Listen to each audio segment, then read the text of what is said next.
Let me ask you something.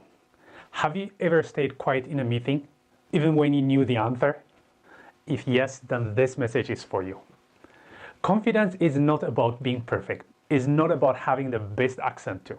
It's about showing up again and again, even if you feel nervous, even when your voice shakes. And in this video, I will show you how to build that kind of confidence step by step. Many first-generation diaspora professionals like you and me were taught this idea. We must work twice as hard to be seen as good enough. So we create this thought in our mind that says, I must sound perfect before I speak. If I make a mistake, what would people think of me? Right? Sounds correct? But that's not true. This kind of thinking keeps you small. It makes you scared to speak. Let me tell you something important. Confidence is not about the absence of fear. It's taking action even when you feel afraid. Even if your accent isn't perfect. Even if your heart is beating fast. Even if you feel like you are the only one who sounds different. You don't need to feel ready. You just need to show up. Let me share something personal with you. When I talk to people one-on-one, I feel strong. I feel confident. When I speak to a small group, I feel like I'm helping. But one day I had an idea. What if I share my story, my message with more people? What if I go out in social media, and what if I also organize an event? The moment I thought about it, I became very nervous. My hand starts sweating. My heart was beating fast. And I had not even started yet. I was just thinking about it. I smelled fear. I heard a voice in my mind that says, what if you say something wrong? What if people laugh at you? And I almost gave up. But then I realized something important. These were not facts. They were only fears. They were old beliefs. And I don't need to believe them. I knew what I had to offer is much more helpful, much more powerful than my fear. So I made a decision. And I said, I don't need to feel ready. I just need to begin. So let me tell you the mindset that helped me break my fear and step into my confidence. Mindset number 1. Self-doubt is a sign of growth. It's not weakness. Here is something I wish someone told me earlier. Feeling nervous does not mean something is wrong with you. It usually means something is right. When I first started speaking in meetings, I was so anxious. My voice shook. I doubted my ideas. I wondered, why did I feel this way? Was I not ready? But now I know better. That nervous feeling I had was not a weakness. It was a sign of growth. When you have this feeling, it means you are doing something new. You care about doing it well, and you are stepping in outside of your comfort zone. Think about it. If you were doing something easy or familiar, you would feel calm. But when you are growing, stretching, and evolving, of course you feel discomfort. So now, instead of asking, why am I nervous? Ask, what am I growing into? Here is something you can say to yourself.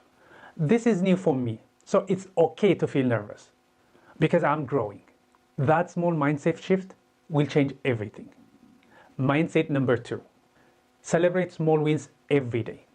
Let me share you one of the simplest habits that helped me the most. Keeping a wins journal. It's not complicated. It's not fancy. At the end of each day, I write down one thing which I did well. Just one thing. And some days it's small, and other days the win is just showing up. The reason writing your win works is because your brain naturally focuses on what went wrong. It looks for danger, mistakes, and problems. But when you train your brain to see what went right, you slowly start to believe. You slowly start to believe, I'm not a failure. I'm learning. I'm growing. I'm showing up. Over time, your journal becomes your proof. Proof that you have been brave. Proof that you've done hard things and you've taken action, even when it wasn't easy. And here is the best part.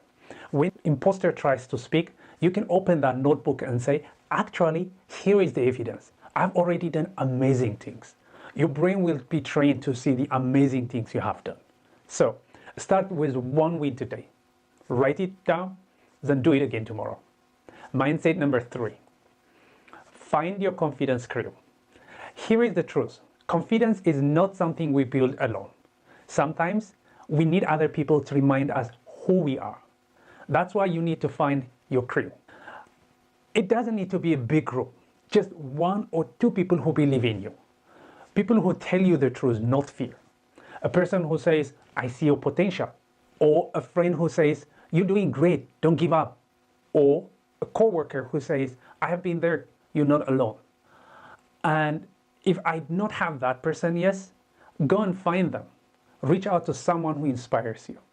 Comment on someone's post who shares your story, and send a message to someone you admire. We live in a world where we can connect in so many ways, so you don't have to do this alone. Mindset number 4, audit your self-talk. Let's talk about something most people never say out loud. The way we talk to ourselves matters. That little voice inside your head, it's either your best friend or your worst enemy. When you say things like, I'm not good enough, I always mess things up, I am afraid, I cannot do this, you may think it's harmless, but your brain hears it and it starts to believe in it. Here is a simple trick I use. Anytime I say mean to myself, I ask, would I say that to my best friend? If the answer is no, then I should not say it to myself either. Instead, I choose to say things like, I'm doing my best, and that's enough. This is new, but I can learn it. I have done hard things before, so I can do this. I only tell my mind positive energy. Remember, your self-talk shapes your self-image, and your self-image builds your confidence. So choose your words like you would choose a gift for the person you love the most. Give yourself kindness. Give yourself positive energy because you deserve it. Mindset number 5, own your story because it's your superpower. This is the tool that took me the longest to understand. But once I did, everything changed. Your story is your power. It's your superpower. So many of us, especially first-generation professionals, are taught to hide the parts of us that are different. The accent, your background, the struggles you face growing up. We think, if I sound different, they won't respect me. Sometimes we think as if we are a second class because of our accent or our look. We think we're not taken seriously just because of our background. But the truth is, those things are not your weakness. They are what makes you strong. They give you grit. They give you empathy. They give you perspective. You are not here despite your story. You are here because of your story. You don't need to shrink. You don't need to fit in. You were born to stand out. So instead of saying, let me hide my past, say, let me speak from it.